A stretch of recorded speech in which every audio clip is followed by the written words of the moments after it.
नमस्कार। आज हामी नेपालको राजनीतिमा अहिले एकदमै तातेका दुईवटा विषयमा अलि गहिरिएर कुरा गर्दैछौँ।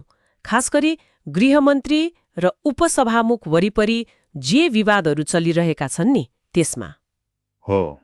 हामीसँग भएका समाचार विश्लेषणहरूलाई टेकेर अब यो विवादको जड के हो, कस्ता तर्कहरू आइरहेका छन् अनि यसले के असर पार्ला भन्नेमा केन्द्रित हुन्छौँ। पहिले त प्रधानमन्त्री नै निशानामा पर्नुहुन्थ्यो। अचेल त गृहमन्त्री बढी तारो बन्न थाल्नु भएको जस्तो देखिन्छ नि, होइन? हो त नि, यो प्रवृत्ति अलि फेरिएको छ। जस्तो हेर्नुस् न, पहिले रवि लामिछाने गृहमन्त्री हुँदा सहकारी ठगीको आरोप लाग्यो। त्यति बेला विपक्षी काङ्ग्रेसले संसदीय छानबिन माग्यो, उहाँको पद गयो। अहिले त पूर्वपक्षका लागि थुनामा हुनुहुन्छ। अहिले ठिक उल्टो, वर्तमान गृहमन्त्री रमेश लेखक विरुद्ध भिजिट भिसा प्रकरणमा शङ्का छ। अनि रमाइलो के छ भने उहाँकै पहिलाका सत्ता साझेदार जस्तो माओवादी, रासोपा, उनीहरूले नै राजीनामा मागिरहेका छन्, उच्च स्तरीय आयोग पनि मागिरहेका छन्। लेखकजीको राजीनामा माग्नुको पछाडि मुख्य तर्क त उहाँ पदमा हुँदा छानबिनमा असर पर्छ भन्ने नै हो, होइन?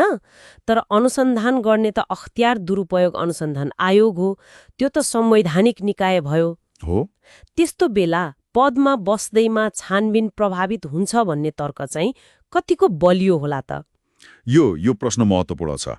अब वर्षमान पुन, शिशिर खनाल जस्ता नेताहरूले यही कुरा उठाउनु भएको छ, पदमा हुँदा निष्पक्षतामा असर पर्छ भनेर। खनालजीले त अझ गृह मन्त्रालयकै सचिवालयकै मान्छेको संलग्नताको कुरा अनि अलि विवादास्पद नियुक्ति र सरुवा जस्तो त्यो अख्तियारले छापा मार्नुभन्दा ठिक अघिल्लो दिन सहसचिव तीर्थराज भट्टराईको सरुवा भएको कुरा, यी सब जोड्नु भएको छ। ए हो र? अनि अर्को महत्त्वपूर्ण कुरा रासोपाले पनि ओइल्याएको छ के रे, डिजिटल प्रमाण हेर्ने प्रहरीको फोरेन्सिक ल्याब त गृह मन्त्रालय मातहत नै छ नि त। हो त। अख्तियार आफैले अनुसन्धान गरे पनि त्यो प्राविधिक विश्लेषणका लागि त त्यही पठाउनु पर्यो। त्यसले गर्दा निष्पक्षतामा प्रश्न उठ्ने ठाउँ त छँदैछ। त्यसो भए यी दुईटा घटना हेर्दा उस्तै देखिए पनि अनुसन्धान गर्ने निकाय फरक हुँदा एउटामा प्रहरी अर्कोमा अख्तियार, यसले साँच्चै फरक पार्छ त? लामिछानेको केसमा त प्रहरी नै थियो। हो, मुख्य फरक त्यही हो। प्रहरी त सिधै गृह मन्त्रालयको भनौँ न निर्देशनमा चल्छ। अख्तियार त संवैधानिक रूपमा स्वतन्त्र भयो। रवि लामिछानेमाथि त प्रहरीलाई नै प्रभावित पारेको भन्ने आरोप थियो। रमेश लेखक त अब औपचारिक रूपमा अनुसन्धानको दायरामै आइसक्नु भएको छैन। तर खै, अख्तियार संवैधानिक निकाय हो भन्दैमा पुरै राजनीतिक प्रभावबाट मुक्त छ भन्न पनि गाह्रो छ। विगतमा हेर्नुस् न, टेरामक्स खरिद, सुडान घोटाला, हो नि, यी घटनाले के देखाउँछ भने राजनीतिक शक्ति र पहुँचले अनुसन्धानलाई असर पार्न सक्छ। त्यसका लागि मन्त्री नै हुनुपर्छ भन्ने पनि छैन, पहुँच भए पुग्छ। अनि अख्तियारले प्रहरी ल्याब प्रयोग गर्न सक्ने कुराले रासोपाको त्यो आशंकालाई झन बल पुगेको जस्तो देखिन्छ।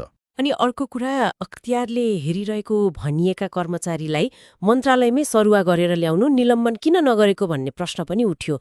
अनि सचिवालयका कर्मचारीको पृष्ठभूमिका कुराहरू, अनि ढिलो गरी मात्रै प्रतिक्रिया दिनु, अनि राजनीतिक षड्यन्त्र भन्नु, यस्ता कुराले पनि लेखकमाथिको शङ्कालाई बल पुर्याएको जस्तो देखिन्छ, होइन त?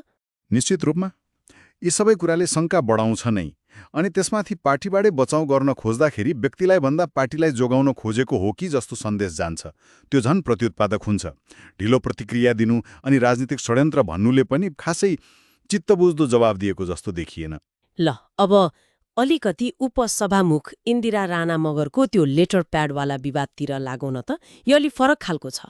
हो, उहाँमाथि चाहिँ सरकारी लेटर प्याड प्रयोग गरेर असम्बन्धित मान्छेहरूका लागि अमेरिकी दूतावासलाई भिसा अन्तर्वार्ता मिलाइदिनु भनेर पत्र लेखेको आरोप छ। हो, यो चाहिँ पदको दुरुपयोगसँग जोडिएको विषय भयो। पदीय मर्यादाको कुरा आयो यसमा।